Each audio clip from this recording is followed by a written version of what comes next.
자, 안녕하세요. 조성원의 희망찬 국어교실입니다. 오늘은 문학 개념어 중에 하나인 객관적 상관물에 관련된 수업 들어가겠습니다. 자, 프린트를 좀 보면서 진행할까요? 자, 첫째 줄 객관적 상관물 네모 줄 쳐보자. 화자의 정서와 상관 있는, 이때 상관은 관련이라는 말하고 똑같죠? 자, 관련 있는 사물 밑줄. 자, 칠판 좀 보세요. 자, 그래서 객관적 상관물이란 화자의 정서와 우선 상관이 있어야 돼요. 상관이 있어야 됩니다. 그러니까 의미 없이 나오면 안 되고요. 반드시 화자의 정서를 드러내기 위한 사물이에요. 그래서 사물을 그냥 쉽게 생각하면 소재라고 생각합시다.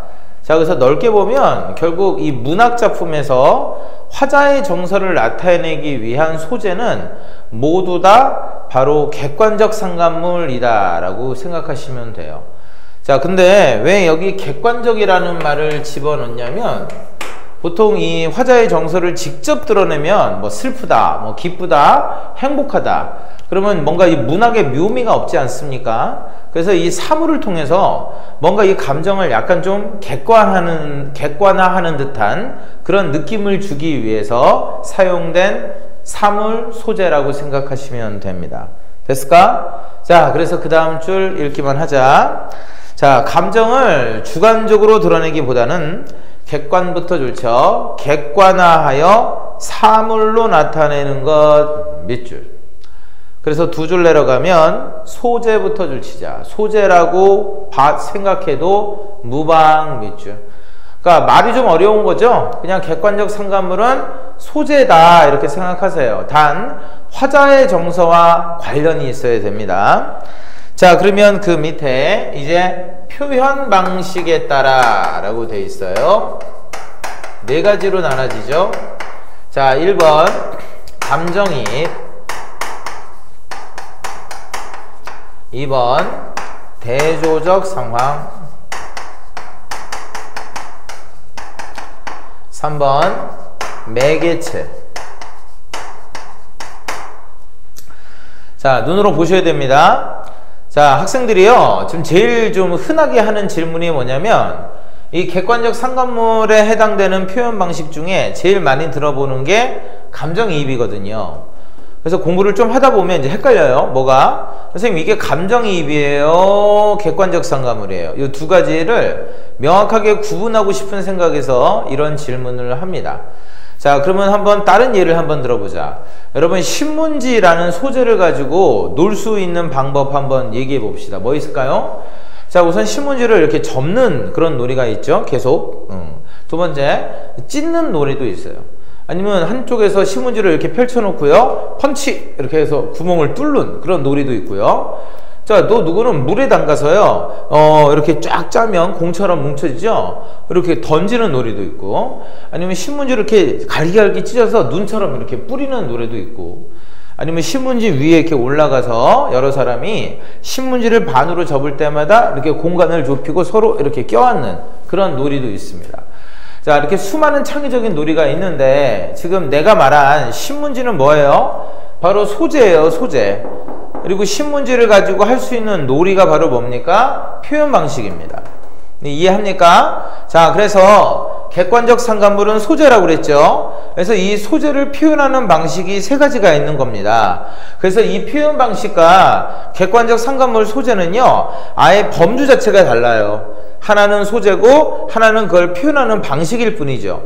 그래서 이 두 가지 중에서 뭐가 뭐예요 라고 얘기할 수가 있다 없다? 없어요. 아예 서로 다른 얘기이기 때문에. 여기까지 이해했나요? 자, 그러면 이제 감정이입부터 들어가 보자. 여기 봐. 자, 우선 감정은 누구의 감정이냐면 화자의 감정이에요.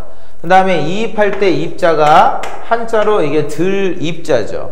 자, 그래서 화자의 감정을 객관적 상관물에다가 이렇게 집어넣는 겁니다. 근데 공식이 있네요. 거기 써 있습니다. 공식은요, 바로 소재 다음에 도라는 말이 나오고 그 다음에 정서를 나타내는 단어 정서가 나옵니다. 자, 이때 이 정서는 당연히 화자의 정서가 되겠죠. 그런데 문제는 이 도라는 단어는 언제 쓰는 말이냐면 바로 같을 때 쓰는 말이죠.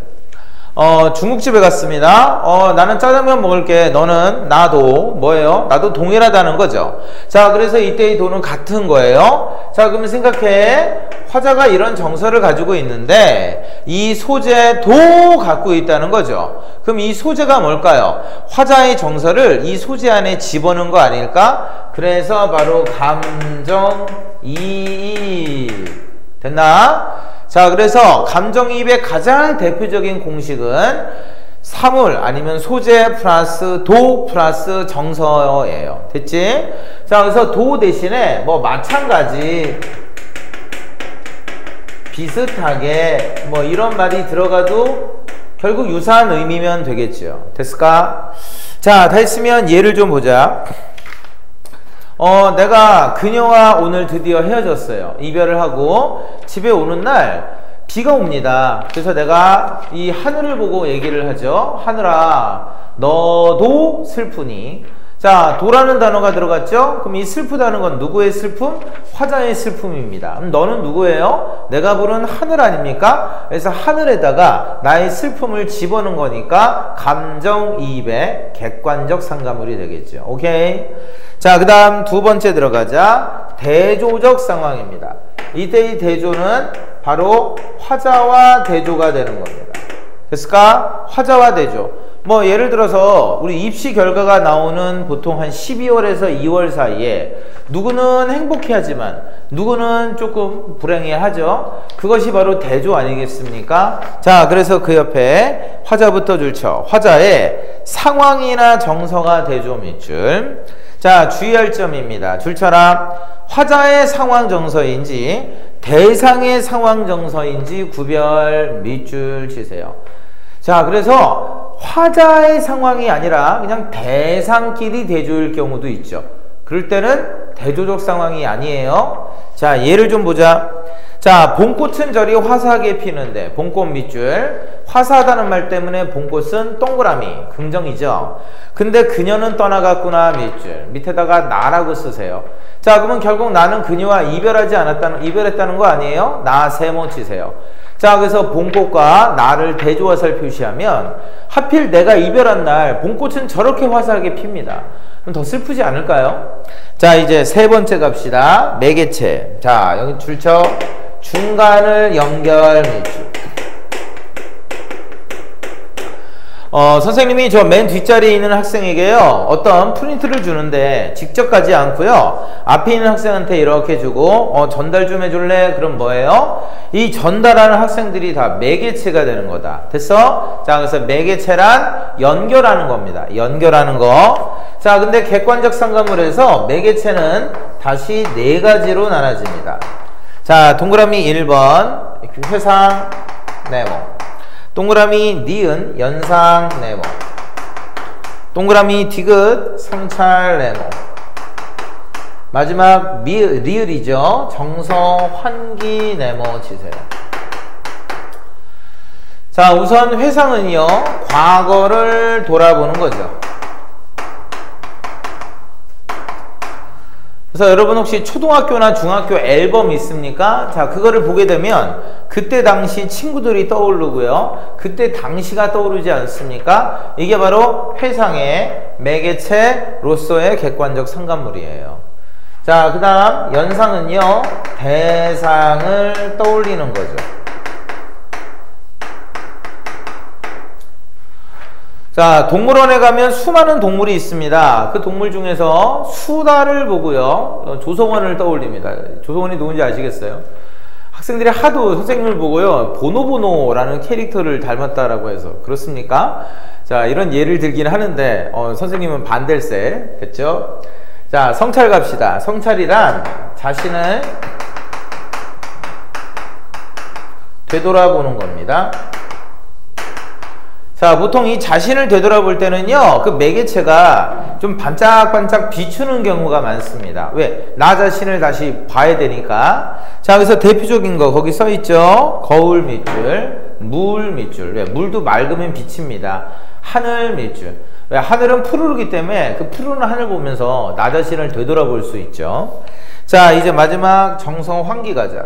얘들아, 환기는 뜻을 좀 알아나? 떠올린다 라는 뜻이에요. 자, 그래서 어떤 정서를 유발한다 이렇게 생각하시면 돼요. 유발이라는 것은 없었는데 새로 생기는 거거든요. 자, 그래서 밤에 집에 혼자 가는데 어떤 벽에서 고양이 소리가 계속 따라오면서 들린다고 해보자. 그러면 공포심이 유발되죠. 그래서 이 고양이 소리가 뭐다? 바로 정서 환기의 매개체로서의 객관적 상관물. 자, 이런 식으로 해서 자, 객관적 상관물은 소재고요. 이 소재를 표현하는 방식이 크게 세 가지가 있습니다. 그리고 자, 그곳에 해당되는 설명까지 다 끝났어요.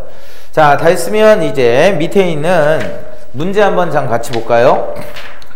자, 다음에 밑줄 친 부분은 모두 객관적 상관물입니다.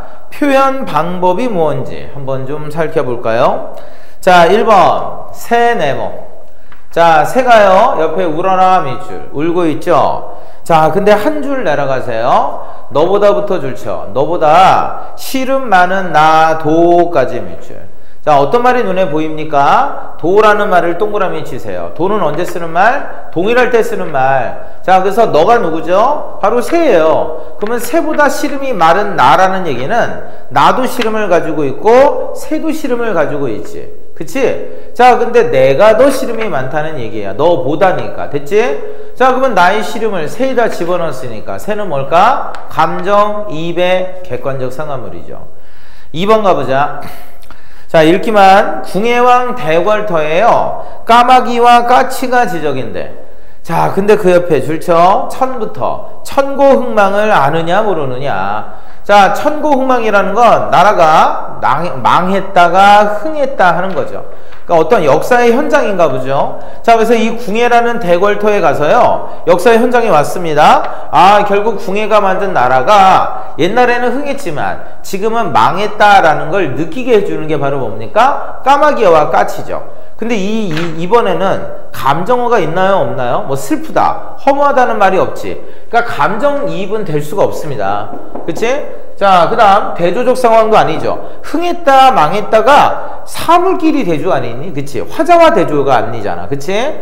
자, 그래서 뭘까? 매개체 중에서 바로 나라가 흥했구나, 망했구나, 바로 뭔가 분위기를 지금 느끼게 하지 않습니까? 그래서 정서 환기의 매개체로서의 객관적 상관물이죠. 3번 가보자. 자, 꾀꼬리 찾아 밑줄. 근데 옆에 정답구나 찾아 밑줄. 그래서 정다우니까 꾀꼬리는 동그라미예요. 근데 한 줄 내려가 외로워라 밑줄. 외로운 대상이 누굽니까? 옆에 네라는 말 찾아 세모. 자, 그래서 꾀꼬리는 정다운데 나는 외롭죠. 그러면 나와 꾀꼬리가 서로 대조 아니야? 그럼 뭘까? 여기 써있네. 바로 대조적 상황으로서의 객관적 상관물. 4번 가보자. 자, 네 번째 줄에 반가운 옛날의 것이 내린대. 자, 그래서 내린다는 말 때문에 반가운 것은 바로 눈이죠.